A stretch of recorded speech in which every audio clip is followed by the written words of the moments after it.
Before I begin, I want you guys to repeat after me, okay? When I say plastic, I want you to say warriors. Ready? Plastic!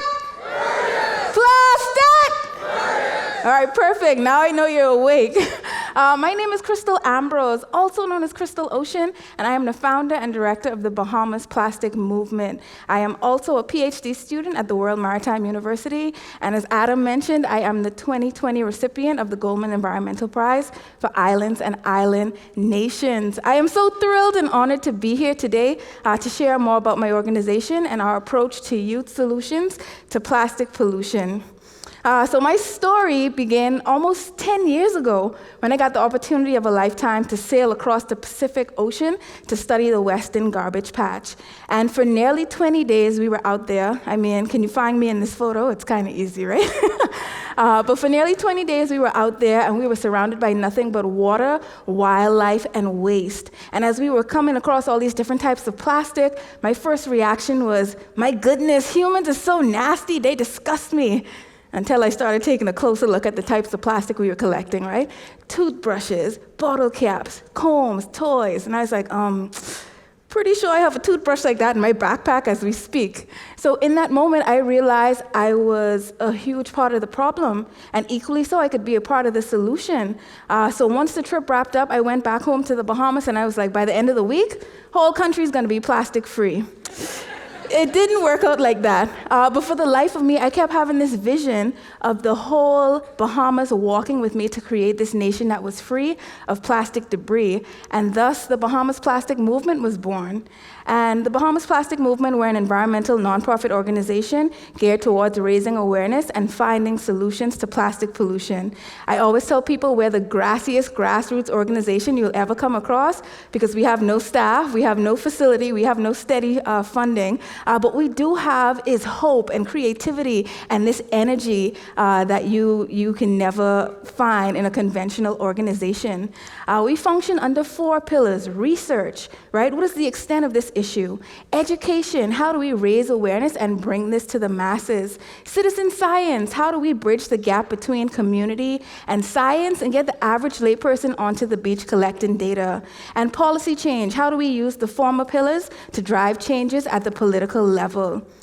So the organization really started with our citizen science research called the Plastic Beach Project. And for this, I would get the average person to come to the beach with me to measure how plastic was moving over space and over time on beaches in the Bahamas. And what we found was that 93% of all of the debris we collected was actually plastic. And more than half of that was actually plastic that was driven onto our beaches from a foreign source by ocean currents and wind.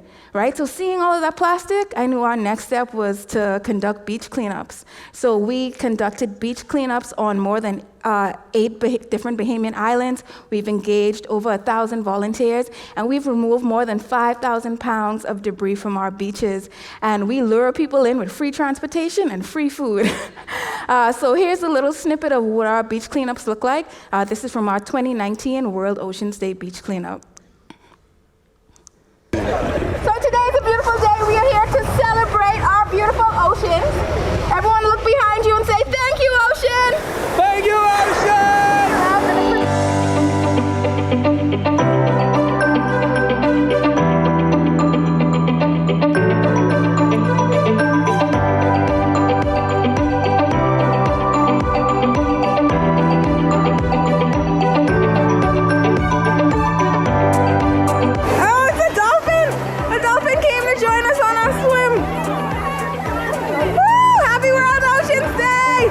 Another thing that we find commonly on beaches is plastic with bite marks in it.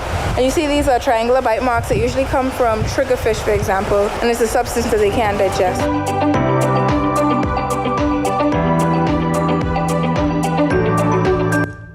So that dolphin was truly this omen that we have to keep fighting for our environment and also our health, right? So even though our organization is focused on raising awareness about plastic pollution, it's truly rooted in the hopefulness of engaging young people in environmental stewardship and activism around plastic pollution. And this is demonstrated best in our plastic pollution education and ocean conservation summer camp, also known as Plastic Camp. And this is a tuition-free program that takes our students on this holistic journey from the problem with plastic plastic to solutions to this environmental crisis, and it places them at the center of being solutions.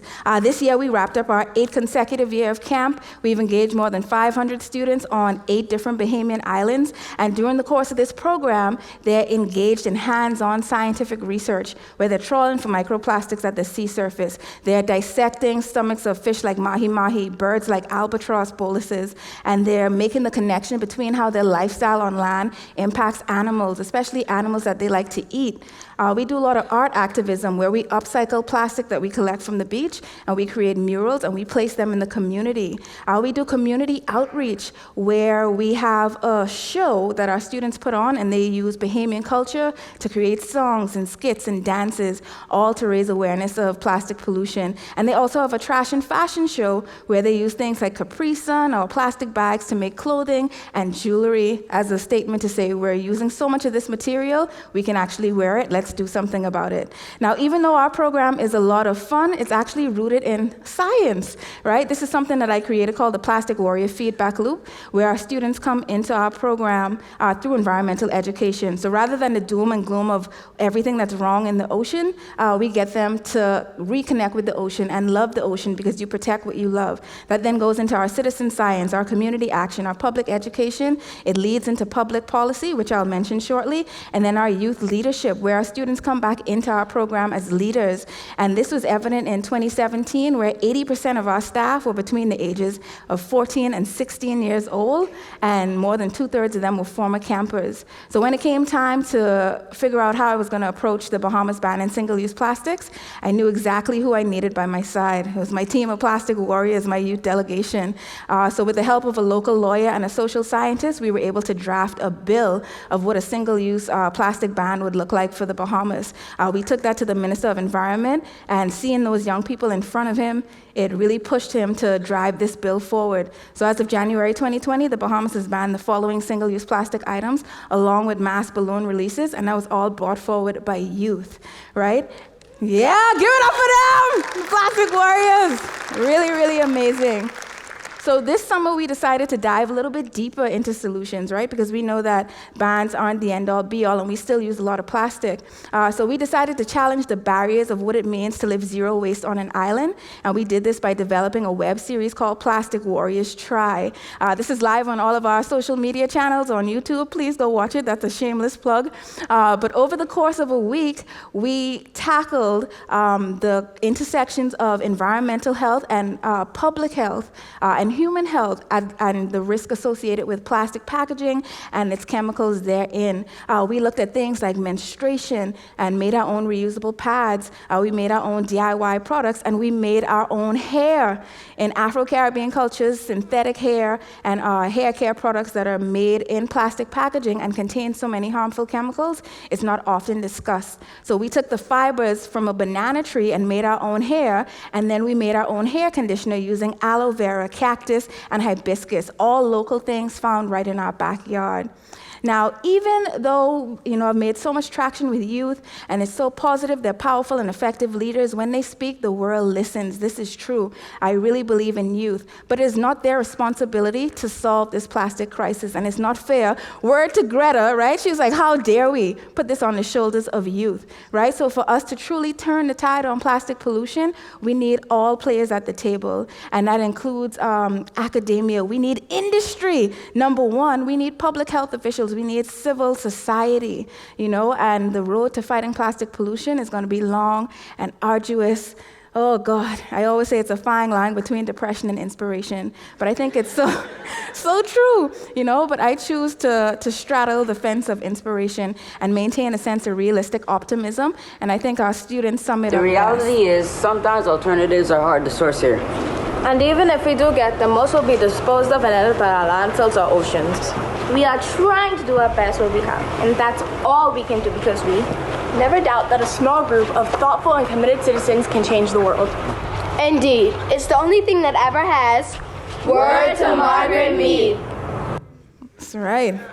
Word to Margaret Mead, hope, and all of us, we're watering the gardens of this issue in our own corners of the world, so we're never alone, and it's going to be hard, and we can maintain hope, but hope without action is a mere dream, so we got to stay at it day by day, laying it brick by brick. We got to keep it going. Amazing summit, and for inviting me. It's been such a pleasure and such an honor to be here. Thank you, audience, for listening to me. If you want to learn more about our organization, please follow us on all social media platforms. Visit our website, bahamasplasticmovement.org. I went on Google Translate, and I just want to say, bedankt. I don't know. Thank you.